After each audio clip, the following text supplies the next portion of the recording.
The Ministry of Education in Program and Policy Memorandum 144, Bullying Prevention and Intervention, and Policy and Program Memorandum 145, Progressive, Discipline, and Promoting Positive Student Behavior, are aimed at ensuring that students in Ontario have the opportunity to attend school where there is a safe and positive school climate. Specifically, this legislation is aimed at providing school boards with direction on how to create and maintain safe school environments. The legislation clearly outlines that all board employees who work directly with students have a role in responding to any student behavior that is likely to have a negative impact on the school climate. When there is an incident that could lead to suspension or expulsion, board employees are obligated to report this information to an administrator. This training video will show you how to report incidents to your administrator using the new Bluewater District School Board Safe School Incident Report form. Please note that although it is essential that employees of the board complete this form if they become aware of situations that could lead to suspension or expulsion, it is morally imperative that administrators receive this information in a timely manner to address the situation in an appropriate way. The legislation is clear that the incident is to be reported to the administrator as soon as reasonably possible. To ensure that an administrator has information in a timely manner, you may have to talk to your administrator about the incident in addition to submitting the form. The report form is not meant to replace the conversations you would have with an administrator about a situation that would affect the positive school climate. The electronic version of the Safe School Incident Reporting Form can be found using your Beam account. On my Beam desktop, I have an item called Teaching and Learning Hub. If I open up the Teaching and Learning Hub and scroll down to the bottom, you'll notice the Safe Schools icon. Previously, this is where you would have found the Word document that you would have filled in for the Safe Schools Incident Report. I'm going to open up the Safe Schools container, click on the Part 1 Safe School Incident Reporting form. After the form loads, you need to complete it in its entirety before you can submit it.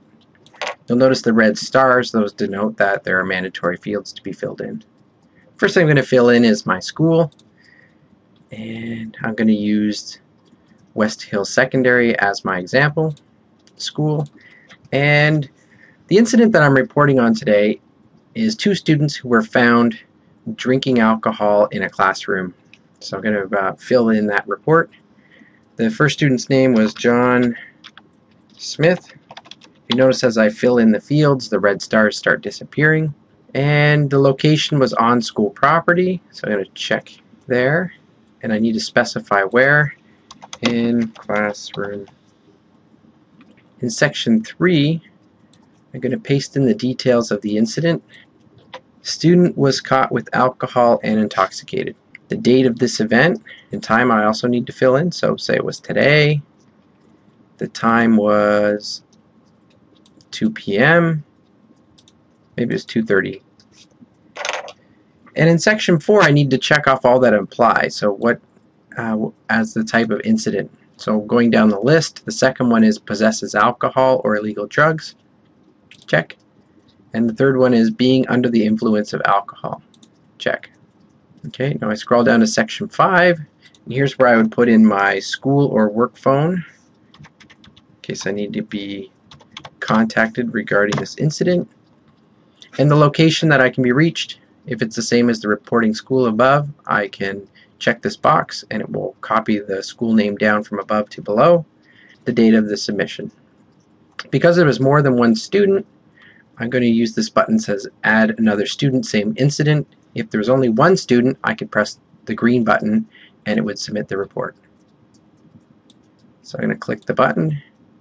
By clicking yes, you'll be able to file a report for an additional student involved in this incident. By clicking no, this report will be filed for only the current student. So I'm going to click yes. An incident for the student has been submitted. You must now scroll to the top of this form and complete this form for another student. So scroll to the top. And we've left 99% of the details already filled in. You just need to change items that may have changed for the second student. For example, the name, Jane Johnson. is the name of the second student. The location is the same. The details are slightly different. Jane wasn't caught with alcohol, but just Jane was intoxicated. The date and time are the same. The type of incidents changed for the student. They didn't possess the alcohol, they were just under the influence. And scrolling down, the telephone and location and date don't change. At this point, I'm going to press submit and submit the incident in its entirety. Okay. Now it says here, click OK after you have read this entire message. Do not close the remaining incident window. Please wait for it to close automatically to ensure your report has been generated. Once I click OK, the incident report will be generated and the window will close on its own. During this process, after the window closes, you will receive an email with the details of your incident. So I'm just going to go to my mailbox, and here's my tracking incident that's been reported. And it says here, incident number 2028, there were 2 students submitted under this incident number. When the incident has been resolved, you will receive a second email letting you know that the incident has been resolved and if there was an action taken or not taken on the incident.